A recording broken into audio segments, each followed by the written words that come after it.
This week we find ourselves here in a wine tasting where there's 2,500 wines to be tasted. And I cannot say I'm gonna try them all, but I will do my best. I'm here with Charlotte, I'm here with some friends, and I'm here to try things that I've never tried before, to try new things, to learn a little bit more, and obviously to share that with you. So stay tuned.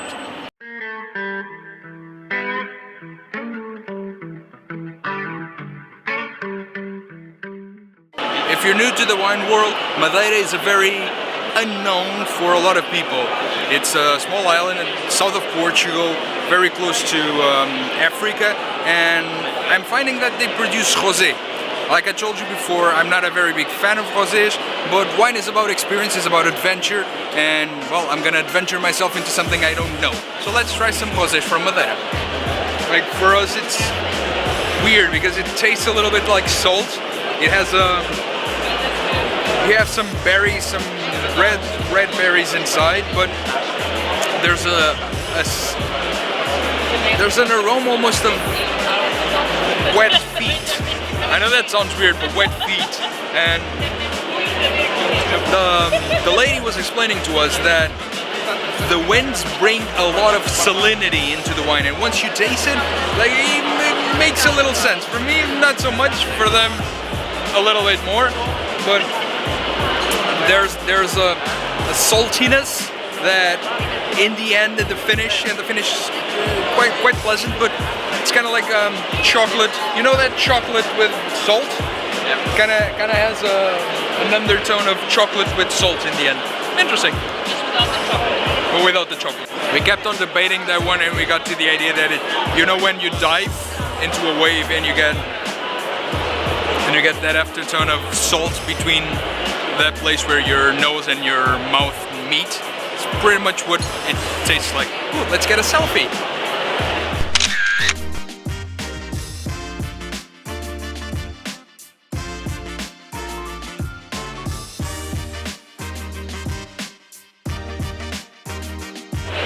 Let's give some information, because we just stopped there by the green wines, and a green wine is something that needs to be produced in a very specific part of Portugal, and well, we're the only ones producing green wine.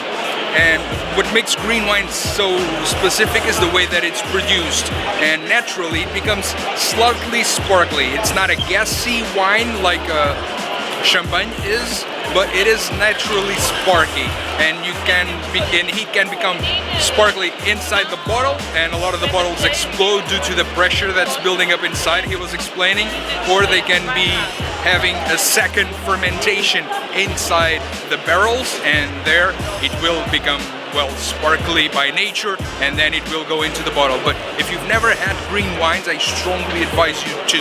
They're extremely fresh, extremely light.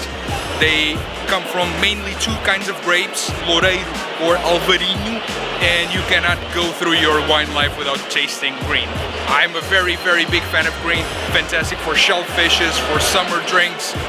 Great wine. It's a really cool thing about wine tastings in Portugal, because a lot of these houses, they produce olive oils too. So you get to grab a little bit of bread.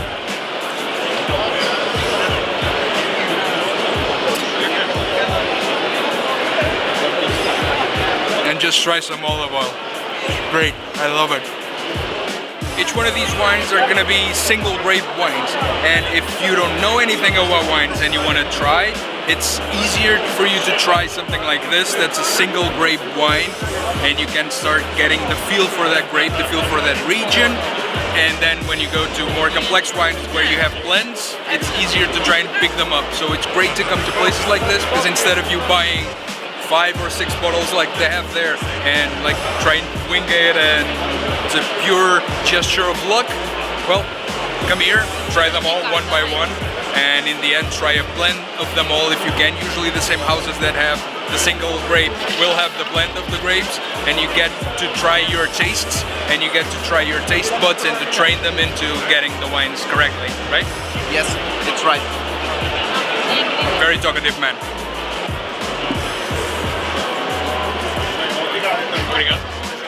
This expedition's a learning curve that I want to bring you guys with. So we've been debating this particular white, very full-bodied, a finish that's not very long, but very interesting. And the mid palate is great. It goes from you get some pears and ripe melon.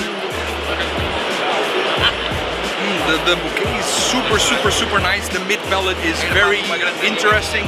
This is super smooth. It's not like a lot of the whites go, that they spike a little bit of sourness in that mid palate. The mid palate is very composed.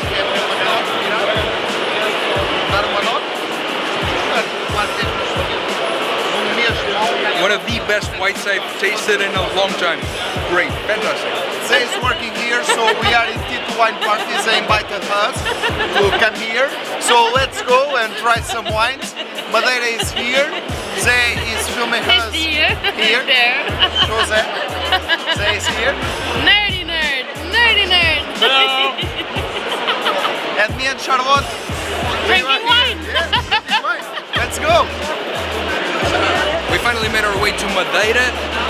Took us a while, it's very full as you can see, so let's see what she can teach me so I can, well, share with you all the knowledge that I'm acquiring. And Madeira is divided, she taught us, between sick, dry, half sweet and sweet. And it's categorized in a blind taste. As we were coming out, she said wait. And because we've been there for like an hour and a half tasting all the wines she had, and she said wait because she had another one hidden that apparently she doesn't serve to everyone, and it's by far the best Madeira wine that I tasted all night. You get some dry fruits, you get a little bit of raisins, you get a little bit of cinnamon on it. Absolutely, oh, the cinnamon is like when you put figs in the sun drying. Absolutely fantastic. And then the taste.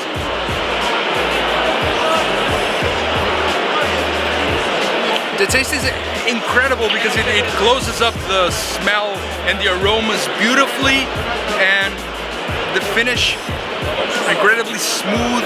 It kills the alcohol that it has on the smell, and that, well, it clearly has, beautifully, and absolutely fantastic. It's this bottle, and absolutely fantastic wine. As for us, well, the expo is finishing, the tasting is finishing, so if you're not yet subscribed, please do consider subscribing, hitting that big thumbs up, hitting that subscription bell so you can get all the notifications as soon as a new video is out. And as far as we are concerned, I'm gonna see you guys next Wednesday. Cheers.